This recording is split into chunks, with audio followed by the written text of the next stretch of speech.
Well, hello there. You are watching the press preview, a first look at what is on the front pages. Time to see then what's making the headlines with Pippa Crerar, political editor of The Guardian, and Harry Cole, political editor of The Sun. Great to see both of you.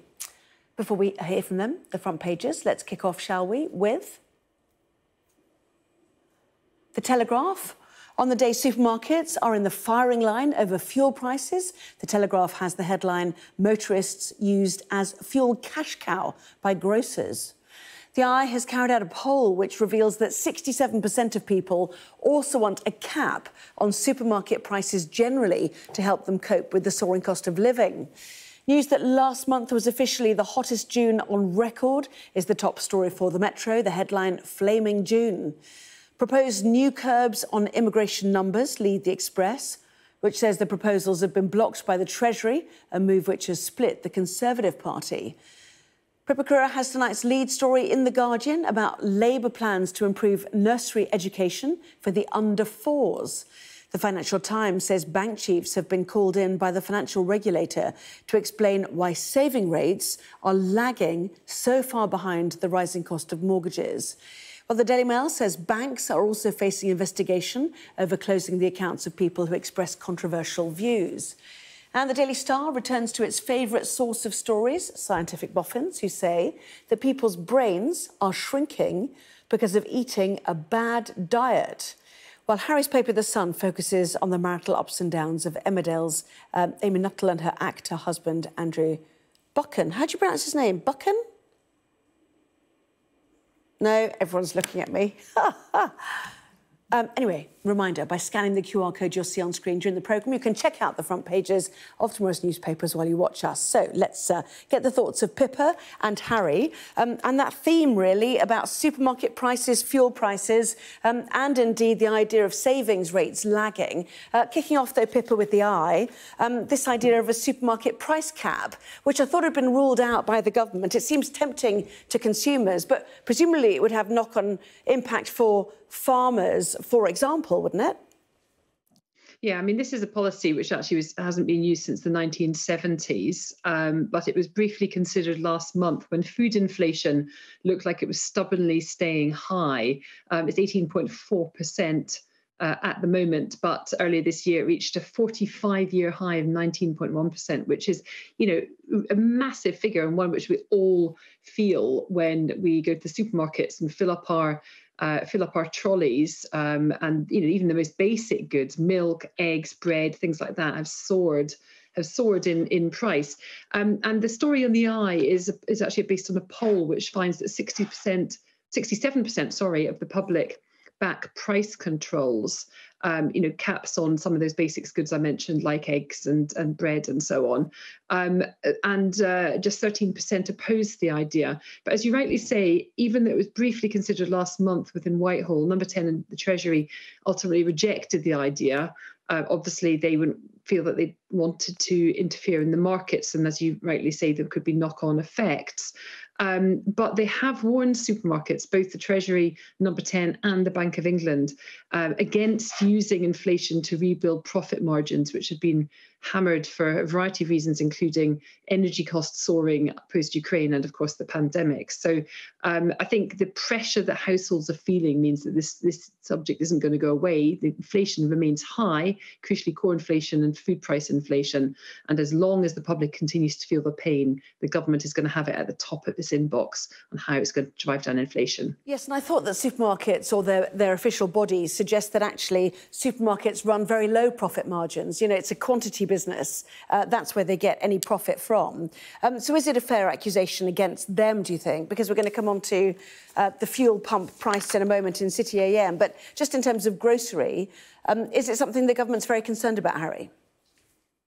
Yeah, I think it is. And you can see the difference in certain prices of certain foods. Some brands are much more expensive than others for what is essentially the same product. So there is a sort of suspicion that perhaps actually there is a bit of, I think they call it greedflation, where under the cover of soaring prices, some products are kept artificially high to go up at the same rate as other products that are, perhaps oil-based products that are suffering from the war in Ukraine, where actually the production costs of those products aren't as expensive as some things that are going up, but they put the prices up anyway. Now, the supermarkets say, heaven forbid, how dare you suggest we should do such a thing? But there is a lingering suspicion. Just on that poll, though, I think that 67% is quite a thumping number. Often in that case, though, you've got to look at how the question was asked. I don't suspect that the question was, would you like to see price caps in supermarkets, even though that would automatically lead to less choice and automatically lead to property shortages? Because everywhere price caps are tried, that is the inevitable result. Yes, indeed. And I know farmers, for example, don't think they get a fair price for milk, for example. So there is a knock-on impact. And I suppose the supermarkets would say that every price goes up because transport costs go up. And, that's the difficulty. So what about the findings that we've had reported in City AM, and by ourselves today, that actually there was a bit of inflation in the price of petrol and diesel over the last year, which has cost, nearly, 6p per litre, £3 per time we visit a petrol station, effectively, Pippa. Yeah, I mean, this is the results of a year-long inquiry by the Competition and Markets Authority, which have looked at the Competition Watchdog, which has looked at what's going on petrol forecourts, where obviously we've seen prices going up quite substantially, and they're suggesting that petrol might have been 6p a litre cheaper had retailers passed on the wholesale savings. And I think it's even more. I can't remember the exact figure. I heard it earlier. It was about 13p or something like that for diesel. But anyway, it was a larger increase. And the supermarket fuel margins, these are between 2019 and 2022. And City AM says £900 million, so almost £1 billion, was siphoned out of customers' pockets in total. So there's various things that are going to happen. The government says it's going to legislate to guarantee more transparency in the market in a bid down to drive down prices over time. And the CMA is calling for a plan to help drivers get fairer prices, including a new fuel monitoring body to hold the industry to account. City AM says that that could also be backed up with legislation as well to make fuel retailers provide up-to-date pricing, up-to-date data on pricing. I mean, this all comes back to the same thing, is that consumers are really feeling the pinch on top of all the other cost of living pressures. They're feeling it at the supermarkets, they're feeling it at the petrol forecourts, and the authorities, the governments and the various arm's length bodies are going to have to act to try and ease some of that pressure. And on a slightly different but kind of connected story, the Financial Times reporting that the financial watchdog is summoning bank chief executives to address concerns that saving rates are lagging behind the surging cost of mortgages. 'Twas ever thus, I think, probably. But again, this has also been a concern of people, isn't it? That, the banks gain while punishing others, effectively. Yeah, it just feels wherever we are across the land, there's an overstaffed regulator that has all these hundreds of people working for it, but that seems to be sort of acting after the horse has bolted, and only really seem to be acting now after sort of public pressure, whether that's Ofwat and Ofgem and the water regulator, dare I say Ofcom while on television, but I won't. But it just seems, the FCA now playing catch up on savings. And the Sun has been calling for a pump watch. There's regulator for supermarket prices for months and months and months, years, in fact. As long as I can remember, we've been saying, look, supermarkets are ripping people off. And the Big Four have finally been named and shamed. But it's taken years to get to this point, and that's absurd. And especially, it shouldn't have taken that massive soaring of petrol prices last year in the wake of the invasion of Ukraine to get to this point. The government have been asleep at the wheel for this for more than a decade now. And you just think, what are all these people doing? What are these regulators overstaffed with people when, they seem to be failing on every count? I'm going to stay with you, if it's all right, because it's Inside the Sun, Harry, which is Rishi's summit on tackling the eco-toffs. Tell us more. Yeah, so Wednesday, I think, morning, he's going to be meeting with the cops. He's going to be bringing in sporting bodies, the big organisers of sport, the football managing bodies, to basically say, look, you've got to sort this out. We've got a new football season starting. We've got 2 weeks of Wimbledon. We've got 3 more test matches. We've got the British Grand Prix. Sort this out. You know, Johnny Burstow managed it. The Prime Minister makes the point in an op-ed in The Sun tomorrow. You know, you've got the laws. You've got the powers. We've given you those powers. Now start using them. So a bit of a sort of banging of the heads together, I think, coming, because the point the Prime Minister was making is that, you know, these protests are happening in every other country around the world, but it's only us that seem to be putting up with it so frequently and allowing a couple of, you know, sort of eco-swampy trustafarian types to ruin days out for everyone else. So I believe it when I see it actually happen.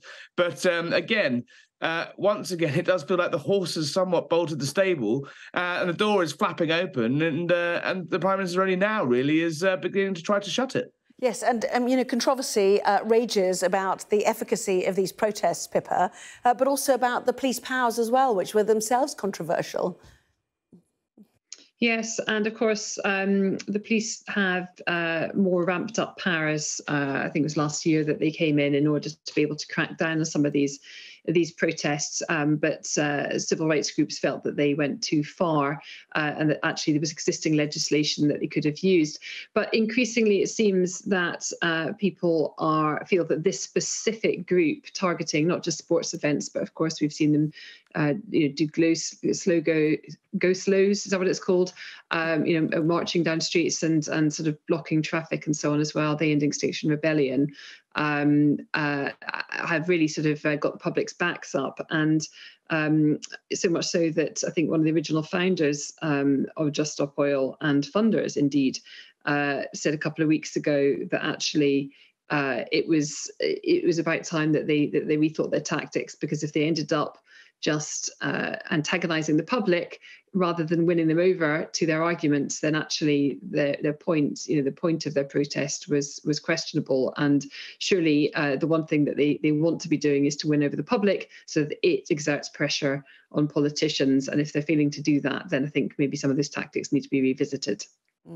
And, you know, the fascinating thing is we're looking at all these newspapers that talk about this, you know, fuel rip-off. I think the Daily Mirror is going on that, the supermarket scandal about Just Stop Oil protests at a time when we've had June as the confirmed hottest June we've had since records began. And this sort of weirdness of trying to get cheap fossil fuels at a time when sea temperatures are raging, Harry. Is this sort of...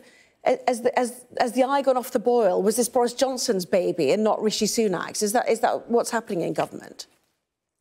In what way, sorry? The eye gone off the boil? Supporting COP26 here in the UK and, you know, some of the environmental things that we saw from the Conservative government.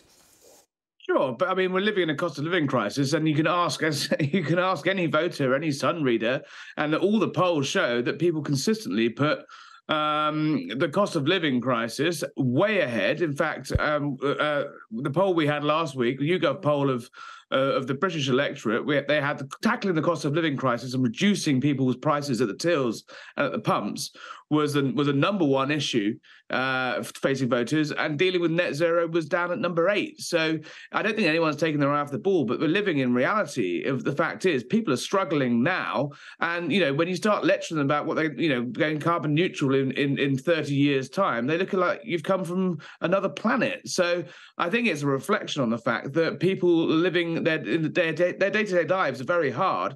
And it's almost impossible to escape from that fact. And you seem very out of touch. And I think the government think they're onto something here with the Just Stop Oil thing, with the pump watch fuel prices thing. And actually, most people do not agree with Just Stop Oil. Most people want to see the book thrown at them. They want to see them locked up. And one of the biggest problems that Labour has is they are seen to be on the side of these people because, you know, they are the ones that have consistently voted against all this legislation and are taking money off of Just Stop Oil donors. So you wonder whether there's a big old political fight. And, you know, Labour look like they're on the way to number 10. But I think on this issue, I think they're quite weak. Yes, and one wonders how long, therefore, the cost of living and inflationary pressures crisis continues, and whether it does have an impact on policy proposals like, you know, ban on petrol cars, for example, Pippa. Well, that's one of the things that's been under discussion. The government said this morning, Downing Street said this morning, that there was not going to be any reversal or withdrawal from that pledge. And I think the problem that governments face, or political parties of all colours face, is that while the very acute, in the moment cost of living crisis obviously needs to be dealt with, and people need to be supported through it, and we all know the factors that have led us to this position, successive governments haven't done enough when it comes to preparing us for a carbon neutral future. And, long-term planning, Boris Johnson got this actually, but long-term planning is absolutely key, else we're going to end up in the same position in 5 years, 10 years, 15 years time. And energy prices will increase as our own supplies dwindle and fewer new licenses get granted. We'll be more dependent on foreign states that produce oil, like parts of the Middle East and so on, and Russia, if relations ever get back to some sort of normalized position. And actually, in terms of long-term energy security, it's not just about the security aspect, it's also about driving down prices and we control ourselves. So investment by successive governments over a long period of time up until this point would have eased some of those pressures. We'd have our own renewable regenerative energy here in the UK and wouldn't have to be so reliant on others. So there is an argument that while, of course, the cost of living crisis in the here and now needs to be addressed, we also need to take the long-term approach at the same time and make sure there's provision there in future for being more self-reliant when it comes to energy. OK, fascinating, both of you. Thank you very much indeed, Pippa. Harry, speak to you in just a moment. Next, though, are banks carrying out chilling account closures? The Daily Mail says they face an investigation. That and more after this break.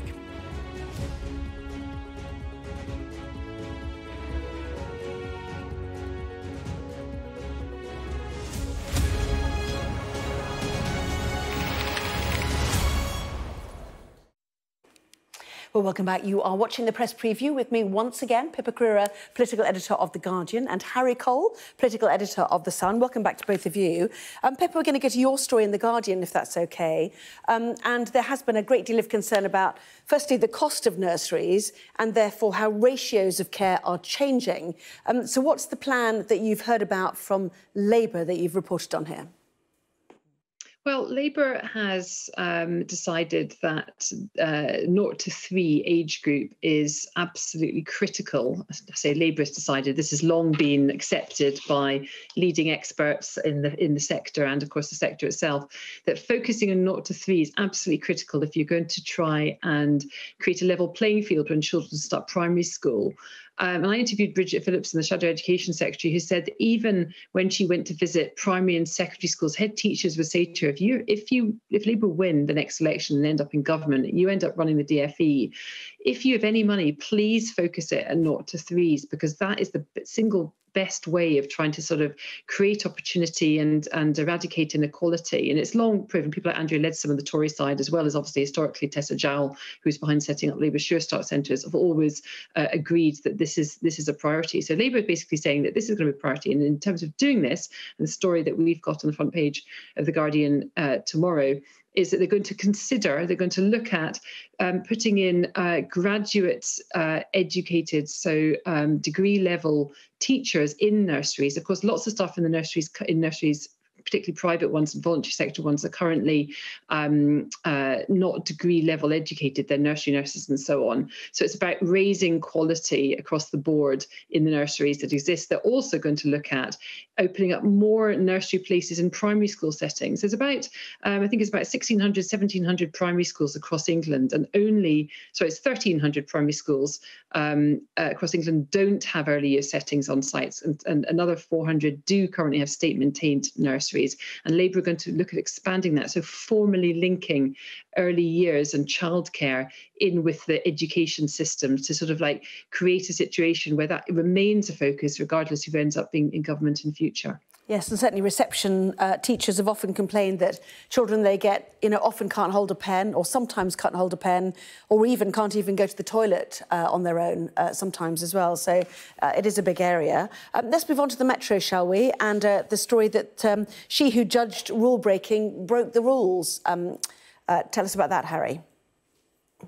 Yeah, well, sort of. I mean, this is the sort of long-running but ultimately slightly damp, squibby investigation by the Cabinet Office that Sue Gray managed to slightly waterhole by having absolutely nothing to do with it.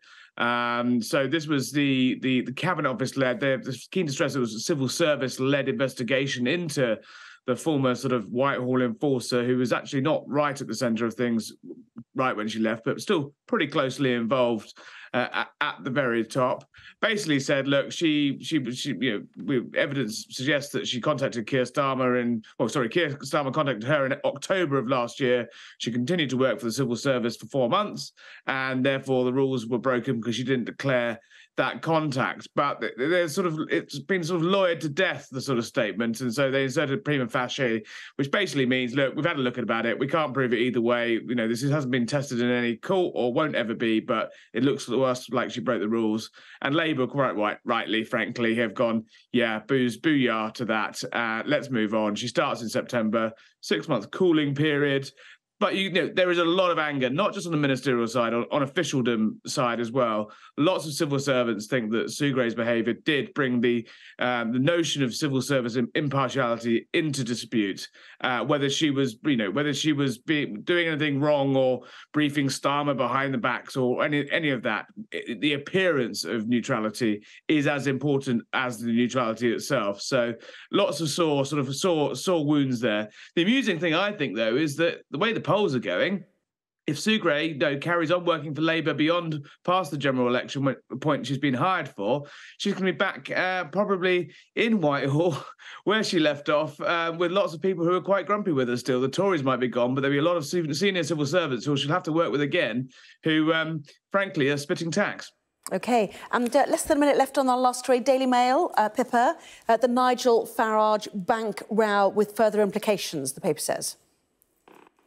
Yeah, well, this is a suggestion that, Nigel Farage obviously was complaining the other day about his bank account being shut down without warning. Since then, we've had a series of campaign groups, individuals saying that similar had happened to them. And it's become a bit of a political storm because it's not, I think that lots of your viewers as well, some of your viewers may have been in a position, a similar position. And what Farage is saying is that his account's been closed because they don't like his views on controversial topics. And the Treasury, Andrew Griffiths, the City Minister, has suggested that it is going to look into the allegations that overzealous lenders are blocking clients without good reason. Various Tory MPs have complained. Anthony Brown, who I think ran the British Bankers Association, I hope I've got that right. Pippa, I'm rushing you. Apologies, we're running out of time there. I'm going to have to call a halt if you don't mind.